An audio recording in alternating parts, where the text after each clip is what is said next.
On pratique tous la magie, on n'en a pas forcément conscience, mais on est dans cette douceur et dans ces affinités de la magie blanche dans laquelle on souhaite toujours à quelqu'un le meilleur pour sa vie. La magie, c'est un art complet qui travaille avec la lumière et il existe la magie blanche et la magie noire. Évidemment, moi, je vais plutôt vous parler de la magie blanche car c'est une magie qui est constructive et libératrice à la fois. Cette magie, elle va amener, la magie blanche, bien sûr, des résolutions sur les problèmes qui peuvent être des problèmes physiques, matériels, financiers, des problèmes de blocage de vie. Et aussi, la magie va se préoccuper de protéger les personnes contre toute attaque.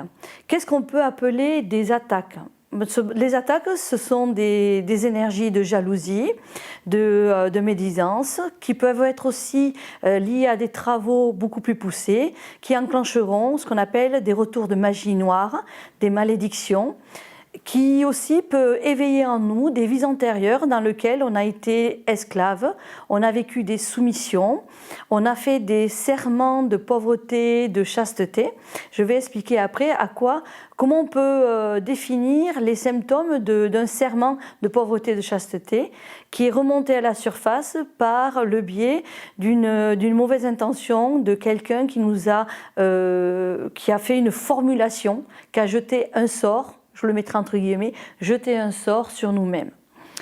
Donc la magie règle aussi des problèmes de traumatisme et elle va, dans le biais favorable, créer des opportunités, des ouvertures qui, par exemple, seront des réussites d'examen, trouver un travail, développement de clientèle, éveil spirituel, des dons, car bien évidemment, qui n'aime pas avoir des capacités pour pouvoir survenir à ses propres besoins et travailler sur soi comme pour aider sa famille. Quand on parle de libération, on parle aussi de possibilités de libération karmique. Alors le karma, c'est une loi de causalité, de cause à effet. Donc jadis, nous avons commis des actes répréhensibles qui n'ont pas été jugés à l'époque et qui aujourd'hui, de par le biais du retour karmique qu'on appelle, nous devons maintenant assumer. Mais il n'est pas forcément d'actualité que nous ayons conscience de ces faits du passé et pourtant ce sont des choses qui vont aujourd'hui enclencher des blocages, qui nous mettent des barrières évolutives et dont nous n'avons pas encore la définition, mais c'est au moment où on rencontre une personne qui sait faire un diagnostic, qui établit une lecture vibratoire, qui va nous permettre de comprendre où nous avons commis l'erreur et comment la réparer. Donc la magie, c'est aussi une possibilité de nettoyer un lieu comme une personne. On peut faire des dégagements d'entités, mais ceci est une magie beaucoup plus poussée qu'on appelle l'exorcisme, que je parlerai tout à l'heure. Un bon magiste prendra aussi soin de protéger. C'est souvent la magie qu'on appelle la théurgie qui se préoccupe de défendre et de protéger les personnes. La magie blanche n'attaque pas. La magie blanche, ce sont des guerriers de lumière qui sont là et qui vont agir, qui vont œuvrer pour aider la personne en souffrance, la personne qui ne peut pas elle-même combattre l'obscurité, l'adversité, le mal. Sur quelques formes qui se présentent, astrales, administratives comme un procès, humain, des attaques verbales humaines, ou des problèmes qu'on pourrait appeler de malchance, c'est-à-dire des moments de situation récurrents qui sont négatifs. Et là, on pourrait interpréter que la personne a sur elle ce qu'on appelle un égrégore. Un égrégore, je le donnerai à l'image, c'est comme un petit nuage qu'on a au-dessus de soi. Bon, bien sûr, s'il est négatif, on va le positionner de couleur grisâtre, un petit peu obscure, et cet égrégore descend sur la personne et influence ses choix de vie et bloque son système énergétique et évolutif. Donc le magiste, qu'est-ce qu'il va faire ? Il va pousser ce nuage et non seulement il va le pousser, mais il ne va pas le laisser que quelqu'un d'autre s'en empare, il va le désagréger. Pour ce faire, il faut un outil performant, un outil puissant. Et la magie possède deux alternatives, c'est la baguette magique, dans le cadre des bienfaits, dans le cadre de matérialiser des choses très favorables, et l'atamé qui, lui, il exhorte. Exhorter, c'est donner un mot d'ordre en impératif. Et le mot d'ailleurs exorcisme, ça veut dire sort de. Donc c'est un mot qui est très ancien dans la formulation, mais qui a même, en même temps, sur le mot j'exhorte, c'est tu dois obéissance à ce que je te demande. Donc ce mot exorcisme fait souvent peur, mais c'est tout ce qui est attrait à enlever, à défaire, à détruire, car il y a des choses qu'il vaut mieux qui ne restent pas en place, à enlever la mémoire d'eux. Et souvent, on va exhorter une entité qui doit sortir d'un corps, mais ceci est du gabarit de ce qu'on appelle l'exorcisme, qui est une spécialisation de la magie d'un haut niveau. Pour prétendre être exorciste, il faut avoir acquis des bagages comme des prières adéquates, savoir utiliser des rituels, avoir dans son panel des pentacles adéquats à l'exorcisme, de la formulation, savoir converser avec le ciel et donner ces mots à l'impératif. Donc vraiment, l'exorcisme, c'est un état supérieur où on va utiliser une magie dans son art complet, et qui n'est pas vraiment à la portée de tout le monde. On ne peut pas s'improviser exorciste, même si on fait des nettoyages avec un peu d'encens, de la sauge, un petit peu de sel par-ci par-là. Ceci, c'est un peu amateur, mais ce n'est pas suffisant pour assainir une maison à travers des mémoires des lieux. Quelqu'un qui est parti dans la souffrance, qui a laissé cette souffrance imprégnée sur les murs. Peut-être même la présence d'un défunt qui est un peu tracassé, qui ne voulait pas partir, qui a eu des non-dits, que peut-être il y a eu des litiges avec la famille. Donc le défunt peut rester sur l'endroit. Donc dans ce cas-là, on fera venir un exorciste qui va converser avec l'entité du défunt pour lui proposer de partir là où il devait être. Et évidemment, si le défunt ne veut pas obéir, à ce moment-là, nous allons exhorter à cette entité de quitter les lieux afin de laisser la famille dans sa tranquillité et de pouvoir laisser les gens vivre comme ils doivent vivre. Alors ça, je suis passée déjà à l'exorcisme, mais avant, il faut avoir une structure de prérequis de magiste, car il faut savoir faire une sacralisation. Il faut pouvoir travailler sur les 4 éléments. Il faut être initié totalement à connaître des almanachs qui sont des divers répertoires basés sur des plantes, sur des hiérarchies, sur des fusions de couleurs alchimiques au niveau des cierges. Et savoir positionner son rituel dans l'espace-temps. L'espace-temps, ce sont des appuis planétaires et en général, bien sûr, on va tenir compte des influences principales de la Lune car la magie aime bien le secret. La magie aime bien travailler en nocturne parce que les énergies sont brutes, les énergies, elles sont puissantes. Mais on peut travailler aussi en journée avec l'astre solaire et on fera des travaux très différents. Donc lorsqu'on utilise la magie, on va voir les aspects lunaires, la phase croissante et la phase décroissante. Et en fonction, on adapte le rituel adéquat à ces phases. Bien évidemment, nous avons un moment joker qui s'appelle la pleine lune, où là, les travaux de défaire comme de construire peuvent être faits dans cette même soirée. Avec ça, il y a quand même aussi, on va tenir compte des influences planétaires et c'est connu depuis l'Antiquité où les planètes, notre système cosmique, influencent ou apportent, par exemple la planète Saturne, mais déjà même l'astrologie le définit, Saturne, Vénus, Jupiter, ont des influences sur des aspects de notre vie pour nous apporter, par exemple Jupiter, c'est le commerce. Mercure aussi peut nous aider à un développement de clientèle. Voilà, donc avec ces aspects qu'il faut bien connaître, ces planètes, nous allons pouvoir les appeler à la rescousse, qu'elles nous apportent leur soutien. pour pouvoir être un bon magiste, il faut savoir invoquer, il faut savoir parler au ciel et établir un rituel avec une discipline, avec de la rigueur. Un rituel se construit, un rituel se met en place pour pouvoir, lorsqu'on officie, le mot est dit, lorsqu'on officie, il faut vraiment être concentré à son travail. Donc, qu'est-ce que vous pouvez attendre de la magie? Que pouvez-vous espérer?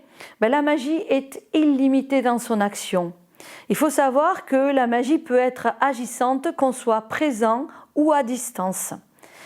Ce qui est extraordinaire de la magie, c'est qu'elle est permanente. À partir du moment où l'acte est fait, il s'accomplit. Et lorsque la réalisation est faite, la magie, elle s'évapore parce que la mission est accomplie. L'initiation d'un magiste, ça demande d'acquérir des outils, mais des outils qui doivent être mis en vie sur des lieux spécifiques, ce qu'on appelle des lieux sacrés, qui peuvent être des lieux telluriques, cosmiques ou cosmotelluriques, en fonction de l'outil que l'on veut mettre en place. Ce sont des lieux sacrés qui sont déterminés par les anciens, mais que aussi la géobiologie peut déterminer pour pouvoir investir l'endroit et éventuellement passer une nuit ou passer quelques jours initiatiques pour pouvoir accompagner son outil, comprendre les rudiments de comment nous allons pouvoir utiliser cet outil et éventuellement recevoir les effluves de cet outil pour nous-mêmes, l'officiant, devenir puissant à la norme de l'outil que l'on va utiliser. La magie, c'est une force qui va utiliser la lumière intérieure, mais aussi la lucidité, l'intelligence. Un magiste qui n'est pas intelligent, c'est un fou. En conséquence, le magiste doit être cohérent dans son travail. Il doit mettre en place tous ces outils. Il doit bien structurer sa base de travail pour rentrer dans le rituel. Qu'un rituel, on ne le coupe pas. Un rituel ne s'interrompt pas. Donc, le magiste prendra soin d'être dans un moment adéquat pour pouvoir faire son rituel.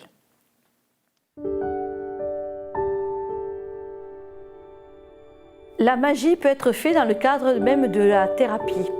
En fait, vous avez des personnes qui sont spirito-magiques, ça veut dire ce sont des gens qui ont acquis des techniques de soins dits paramédicales, qui vont utiliser les énergies et qui vont pouvoir introduire un rituel.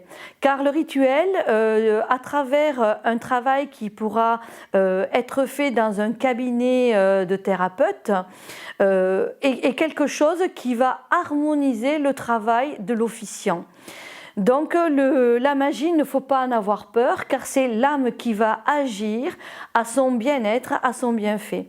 Lorsque une personne vient, c'est le thérapeute qui va définir comment il va intervenir sur la personne.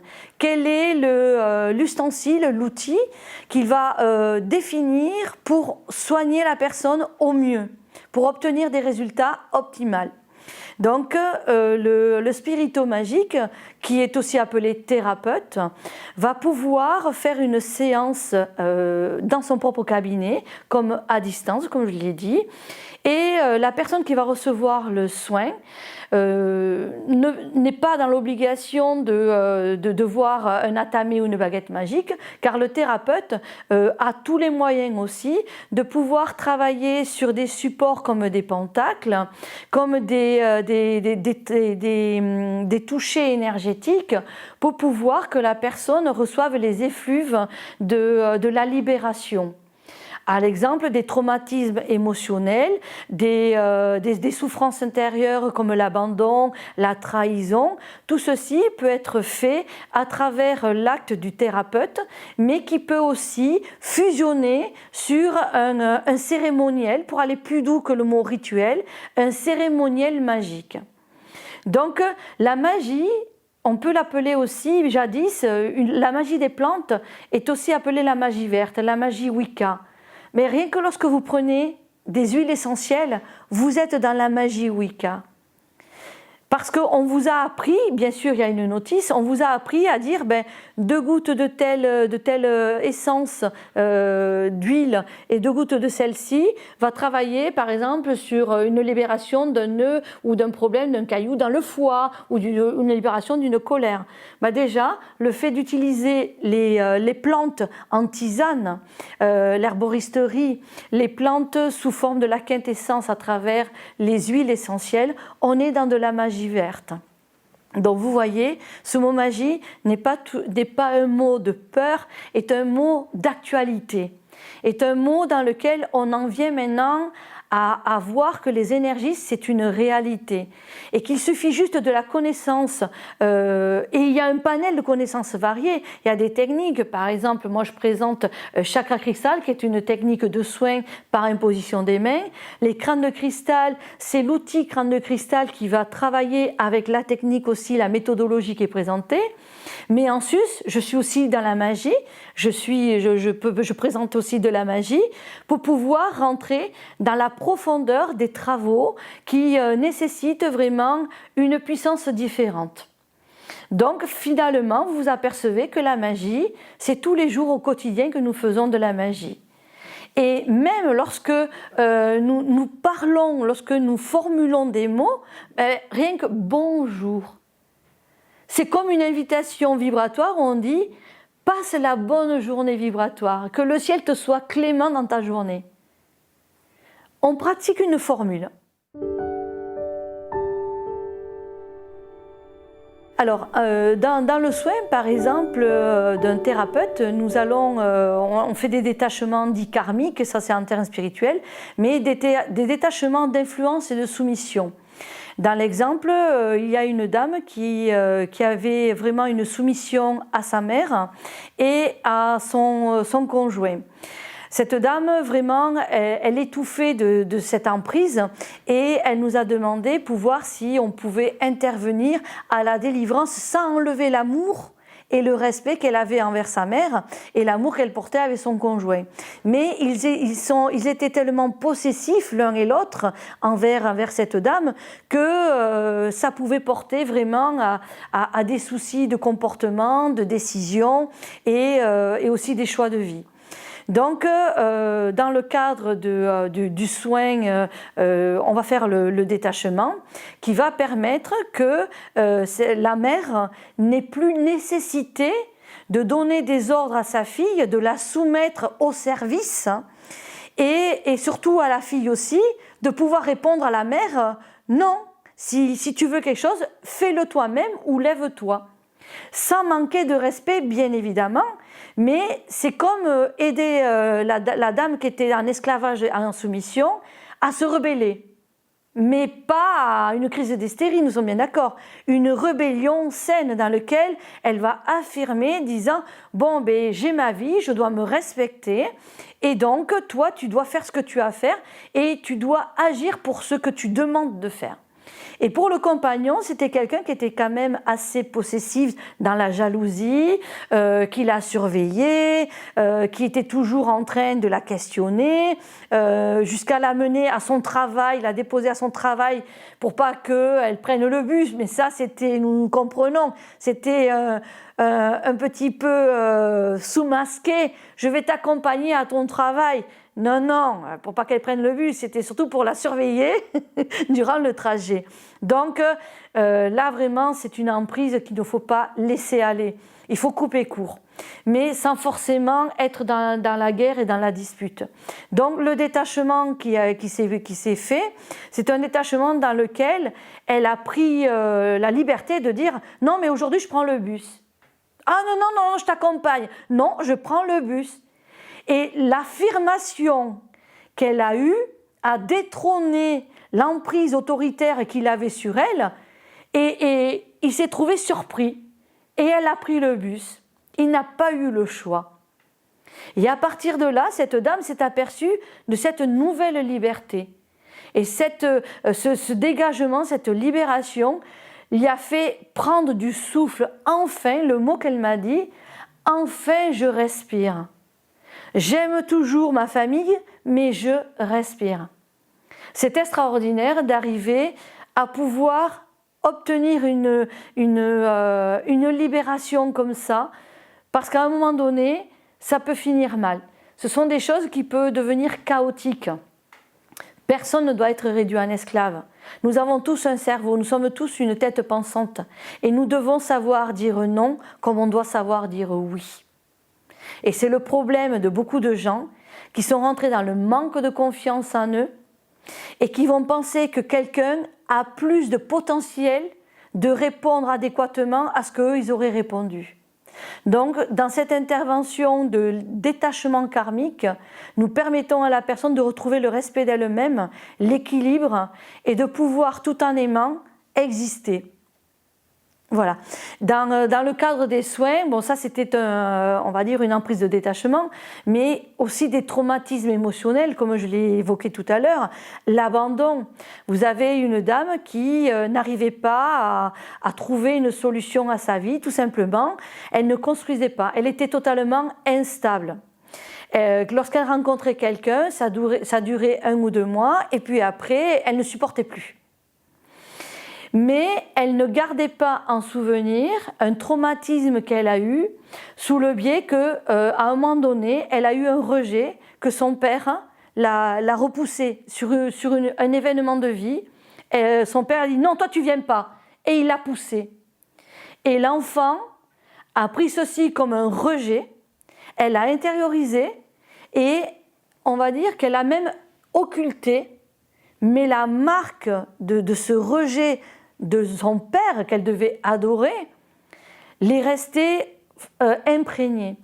Donc elle est venue nous voir parce qu'elle pensait avoir un mauvais sort de par le fait qu'elle n'arrivait pas à se stabiliser sentimentalement. Elle dit mais c'est sûr on a dû me jeter un sort parce que moi je voudrais les garder, je voudrais vivre pleinement ma vie sentimentale mais je n'y arrive pas. Alors je pense qu'on m'a jeté le mauvais œil, que j'ai le mauvais œil, la mauvaise chance ou un mauvais sort. Dites-moi ce que j'ai. Et donc en remontant un petit peu sur la vie de son passé, j'ai vu ce traumatisme. Mais les mots ne suffisent pas.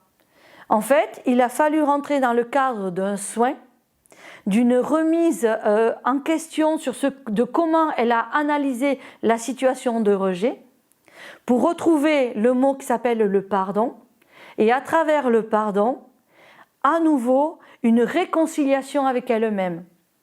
Grâce à cette réconciliation, grâce à ce travail soin-magie, nous avons permis cette réconciliation qui l'a menée enfin. Et bonne nouvelle, 3-4 mois après, elle m'a téléphoné, elle me dit « J'ai passé le cap du 3 mois ». Donc en fait, elle avait quand même l'appréhension, malgré le travail qu'elle avait bien ressenti, les effluves, le travail qui avait été fait. Elle me dit oui, j'ai tout ressenti, mais elle restait encore dans la crainte. Et elle avait un calendrier se disant bon, mon barème c'est tous les 3 mois, ça change. Et là, elle avait passé le cap des 3 mois. Et elle a été contente de me dire voilà, j'ai passé le cap des 3 mois, donc ça va marcher, ça va marcher. Et effectivement, elle s'est mariée et elle a construit sa vie.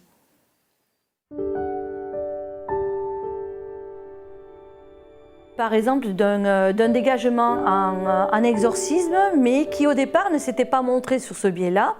Nous avons été appelés par une dame qui, dans sa maison, et elle avait une pièce qui était toujours très froide. L'animal, le chien, ne voulait pas rentrer dans la pièce. Et elle se sentait très mal dans sa maison. Même il y avait une petite fille qui n'arrivait pas à dormir dans sa chambre. Elle faisait des cauchemars. Elle semblait molestée durant la nuit, comme des attaques. On appelle ça des attaques astrales nocturnes. Donc, elle nous a fait venir, donc une petite équipe que je travaille avec 2 ou 3 personnes, et nous sommes rendus sur le lieu. Et évidemment, alors, on a bien sûr pris précaution de travailler sur un plan parce que nous sommes avisés et qu'on ne va pas dans un lieu tout de suite avec nos grands sabots et regarder ce qu'il y a le lieu. On fait en premier un diagnostic et le diagnostic nous avait montré une pièce sans que la dame nous définisse exactement laquelle, mais nous l'avons trouvée. En fait, c'était un garage. Et la pièce de la petite, la chambre de la petite était au-dessus du garage. Donc nous avons déjà diagnostiqué qu'il y avait un vortex, un passage astral, d'où les attaques nocturnes. Alors qu'en journée, ça allait bien, mais le soir, c'était vraiment là, comme si la porte s'ouvrait et la petite était molestée par des picotements, elle faisait des cauchemars, elle sentait des présences, voilà. Elle voyait quand même, elle voyait aussi. Donc, quand nous sommes rentrés, ça a été immédiat, l'appel, on a ressenti cette attraction vers ce trou. Et donc nous avons verrouillé le trou de départ puisqu'on s'en est occupé à la fin. Nous avons assaini la maison à travers bien sûr le rituel des 4 éléments. Là nous étions dans la magie de nettoyage d'un lieu. Nous avons protégé ce lieu et ses habitants. Et ensuite nous avons revêtu le niveau supérieur qui a été l'exorcisme. Et là, nous nous sommes mis dans l'habit de lumière adéquat à l'exorciste et nous nous sommes occupés à cette pièce qui était une pièce vraiment, la seule magie n'était pas suffisante. Il fallait vraiment gabarit d'une autre puissance. Donc nous avons fermé ce vortex. Et c'est surtout que nous avons travaillé avec les entités qui, elles, bien sûr, étaient rebelles, qui évidemment, voulaient se repaître de l'énergie encore du noyau familial. Et donc, nous avons travaillé à exhorter ces entités à ne plus prendre ce passage, mais nous les avons aiguillées, parce que tel est le rôle aussi de l'exorciste, à aiguiller ces entités, à ne pas se retrouver enfermés comme s'ils étaient pris dans un étau, mais les amener sur un plan céleste adéquat à leur libération. Et donc nous avons fait ce travail qui effectivement nous en avons eu au moins pour 1 heure très intensive et suite à ça les protections spécifiques à cette fermeture de ce vortex et donc ça fait comme si la maison elle avait été divisée avec une pièce spéciale plus tout le système de la maison qui était en lieu de nettoyage normal et protection. Et donc évidemment les personnes n'étaient pas là, n'étaient pas présentes car on ne travaille pas avec les gens avec nous. Nous savons très bien comment les choses peuvent se passer, donc les personnes étaient en extérieur et elles nous ont laissé investir les lieux comme il se fallait. Une fois que nous avons mis toutes les protections adéquates, les personnes sont revenues, immédiatement elles se sont senties vraiment légères, libérées. La dame qui n'osait même pas ouvrir la porte du garage, elle s'est dirigée vers le garage et a dit « Oh, c'est incroyable, je vais pouvoir enfin utiliser ma pièce ». Donc là, c'est quelque chose d'extraordinaire et qui dure. En fait, c'est aussi ça un bon magiste, il fait un travail dans la permanence, quelque chose de stable. Et à partir de là, la dame, bien sûr, elle était contente, elle nous a amené d'autres personnes qui avaient des soucis sur leur maison. Mais cette structure a été extraordinaire parce qu'on a édifié un temple qui permet à cette famille maintenant de s'épanouir. Et comment une maison peut aussi se déstabiliser? Là, je vous ai parlé d'un vortex, mais à l'exemple, vous achetez une maison, vous faites des travaux. Il se peut que rien qu'en abattant un mur, vous déstabilisez le système énergétique de la structure de la maison et à partir de là, vous n'avez que des ennuis. Bien souvent, le détail qui marque que le temple a été déstabilisé, c'est des problèmes d'eau. Donc des inondations, les canalisations cassent. L'élément eau est un signe aussi porteur que l'énergie s'est déstabilisée. Et donc là, à nouveau, on ne parle pas d'entité, mais nous allons intervenir dans le cadre d'exorcisme aussi, puisque l'exorcisme, c'est aussi remettre en place, on édifie l'acte sacré, la structure, le temple. Donc on va remettre en place des murs éthériques, même sans reconstruire le mur, parce que si les gens l'ont fait tomber, c'est qu'ils avaient une raison, et on ne va pas leur refaire reconstruire, mais nous allons remettre la géométrie sacrée en place de telle manière que la maison se recadre énergétiquement et les personnes peuvent revivre sans qu'il y ait de problématiques, de blocages qui se sont faits ou des soucis réguliers sur l'élément eau. Alors l'élément eau, ça peut être une toiture qui va fuir, ça peut être des canalisations qui cassent, voilà, une inondation, voilà. Ça c'est quand même un détail pour nous. Quand quelqu'un nous raconte un petit peu ce qui arrive, ça c'est un détail qui nous fait penser, et de suite vient la question, est-ce que vous avez fait des travaux ? Et on va dire 9 fois sur 10, oui, j'ai arrangé tel mur, j'ai construit telle chose. Et là, on comprend qu'il faut réédifier la maison, il faut la refaire. N'oubliez pas que les maisons anciennes, on n'a pas leur historique. Et il se peut que peut-être, c'était quelqu'un qui était avisé, qui a établi des énergies. Par exemple, on sait très bien que à l'ancienne, les charpentiers construisaient les charpentes avec des lettres qu'on appelle le fultar, des runes. Donc l'emboîtement de la charpente construit des runes. Et ils ont créé une formule de protection, de prospérité. Et donc lorsqu'on va enlever quelque chose, ou qu'on défait un toit ou autre, on enlève tout le système énergétique. Parce qu'ils étaient tellement doués et ils avaient la connaissance vraie et absolue, qui fait que même ces maisons, malgré le temps, les siècles qui ont passé, ont encore leur système énergie en place. Nous sommes tous des artisans de notre vie, de notre destin. La connaissance, elle nous permet de créer, de s'épanouir, de s'élever. Et donc, je vous suggère à tous de trouver la magie en vous pour vous révéler.